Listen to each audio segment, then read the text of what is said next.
का पूजन करने के लिए जा रहे हैं। क्या दृश्य है! स्वयं नारायण का पूजन नारायण के सामने होने जा रहा है।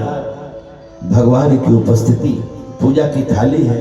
माँ मुड़ के देखा, अरे राघव तू आ गया।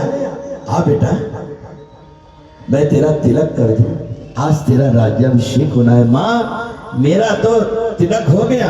क्या इतना बड़ा उत्सव जल्दी कैसे हो गया? मुझे बुलाया नहीं गया, ऐसा नहीं हो सकता। माँ मेरा राज्याभिषेक हो गया, मैं अयोध्या का राजा नहीं, अब मैं जंगल का राजा बन गया हूं। मैं जंगल का राजा।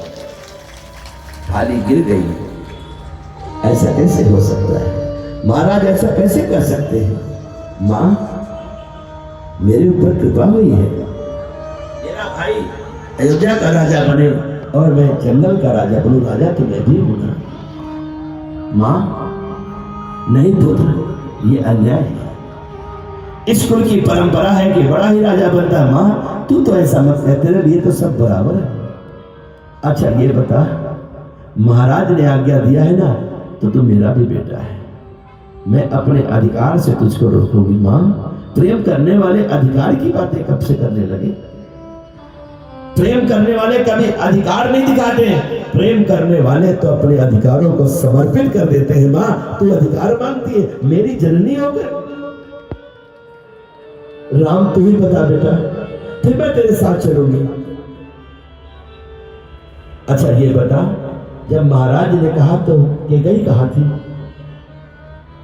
कि वो तो वही थी। तो केकई ने कहा कि माँ ने, केकई मैया ने भी कहा है, तो चुप हो गई। और कोई समझ होती, वो कौन होती हमारे बेटे को भेजने वाली?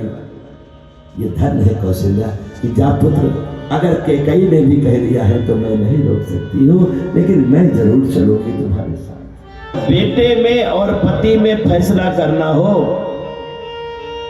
तो स्त्री को चाहिए अपने पति के साथ रहे, बेटे के साथ रहे। कई बार बुढ़ापे में गलतियां होती हैं, वो अपने सुख के लिए, बेटा कहीं बुरा ना मान जाए, मेरी सेवा न करे, तो पति से उदासीन होने लगती है। अपने स्वार्थ के लिए भी अपने पति को मत छोड़ो। स्वयं राम जी उपदेश देते हैं कि हे मां, अपने पति को नहीं छोड़ना। चुप हो जाती है बेचारी कि मेरे पिता संकट में है, संकट में पड़े हुए पति का त्याग नहीं करना चाहिए। इतने में लखनलाल को पता चला।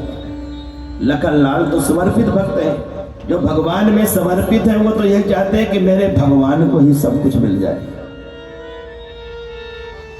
लक्ष्मण जी बड़े क्रोध में आगे कहते, भैया आज ये अनर्थ नहीं होने दूंगा, आज महाराज को भी मुंह तोड़ जवाब मिलेगा।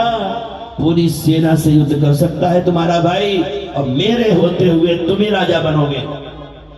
और पिता को भी एक पत्नी के कहने पर ऐसा कर दिया। राम जी ने कहा, हे लक्ष्मण, तुम पिताजी कैसे ऐसे बोल रहे हो? तुम मेरे भाई नहीं हो।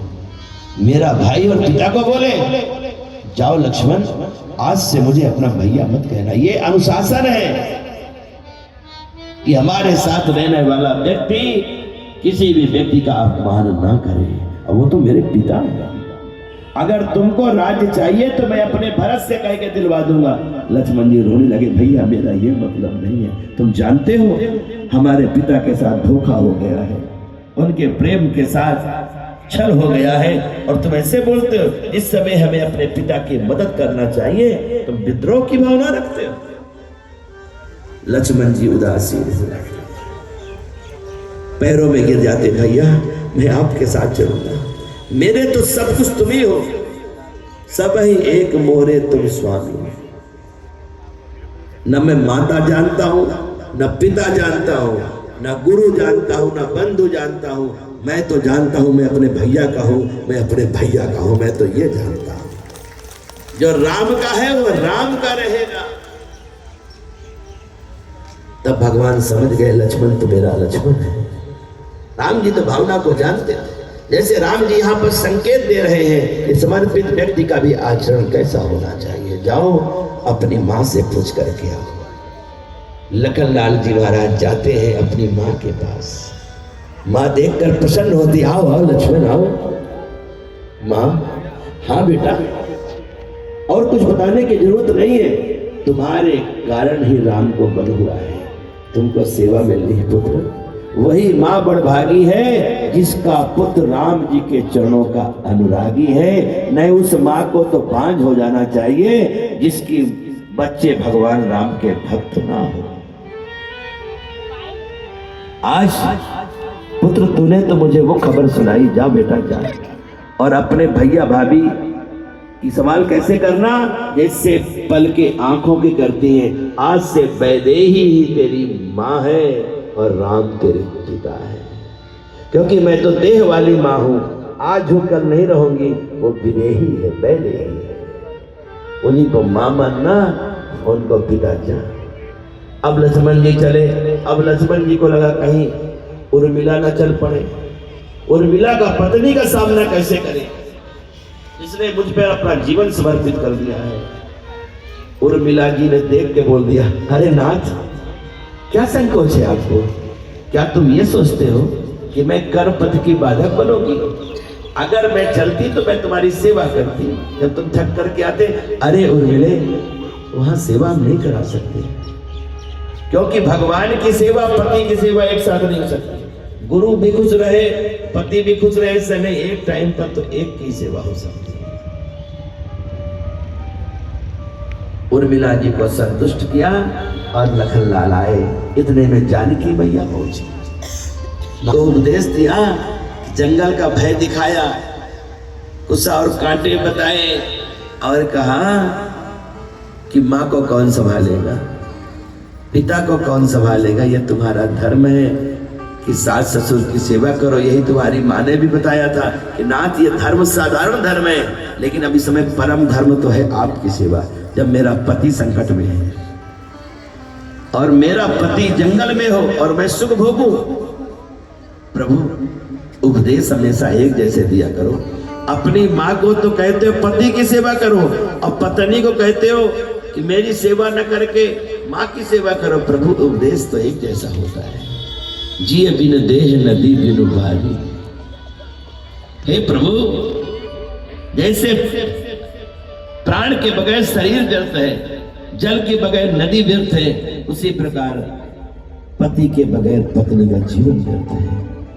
अगर प्रभु नहीं ले जाना चाहते हो तो एक ही काम करो, मेरा अंतिम संस्कार कर दो। तब भगवती कौशल्या को लगा जब यही जीवित नहीं बचेगी तो रखने का क्या फायदा, बेटा इसे ले जाओ। पर अभी तक अभी दिए की पत्नी उड़ाने का भी काम नहीं करवाया है, ये कैसे रह पाएगी, बाल हंसनी है। सीता जी कहते हैं, माँ अगर मैं हंसनी हूं तो ये हंस है, और हंसनी बिना हंस के रह पाती है क्या? हम दोनों जोड़ा सजाएंगे।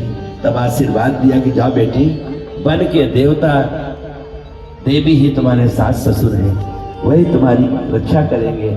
और दोनों जाने की तैयारी करते हैं, महाराज को प्रणाम करते हैं।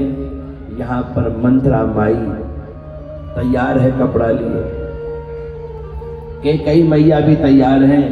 वशिष्ठ जी की पत्नी समझा रही अभी भी अवसर है, मान जा के कई की जो प्रिय सहेलियां थी नगर की वो भी समझा रही है अभी कुछ नहीं बिगड़ा, तुझे बड़ा अपयश मिलेगा। लेकिन के कई मैया नहीं मानती है। तीनों को वस्त्र जब देने लगी तब भी अरुंधति ने कहा, क्या कपड़े दे रही है बहू को, सौभाग्य की जगह तू संन्यास दे रही है। सीता जी ने कहा, नहीं, जहां पर जैसे हमारे पति रहेंगे वैसे हम भी रहेंगे। तीनों एक ही स्वरूप को प्राप्त करते हैं और चलने से पहले गुरुदेव के पास जाते हैं। गुरुदेव, आज मेरा भरत नहीं है, मुझे अपने भरत की याद आ रही है। गुरुदेव, मेरी माता का ध्यान रखना, मेरे राज्य का ध्यान रखना, मेरे पिता का ध्यान रखना। और जब मेरा भरत राजा बने गुरुवर तो हमें भी खबर करवा देना, हम वन में उत्सव मना लेंगे और हमारी तरफ से मांडवी और भरत को सिर में हाथ रख करके आशीर्वाद दे देना गुरुदेव। और भगवान राम घोड़े और घोड़ों को जल पिलाते हैं और कहते हैं, गुरुदेव 14 साल बाद आकर फिर सेवा करूंगा। भगवान का रथ जब चलने लगता है महाराज, सारे नगरवासी आगे, नहीं, राम हमारे राजा हैं, राम नहीं जा सकते, राम ही राजा रहेंगे। भगवान ने सबसे विनती किया कि अगर हमको मानते हो तो हमारी एक बात मानो, मेरे पिता के साथ रहो। मेरे पिता का सहयोग करो। लेकिन इतना कहने के बाद भी प्रजा नहीं मानी, राम जी के पीछे चली, राम जी का रथ चला।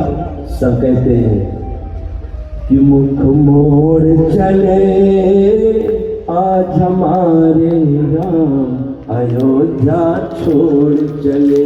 मुख मोड़ चले आज हमारे राम, अयोध्या छोड़ चले। मुख मोड़ चले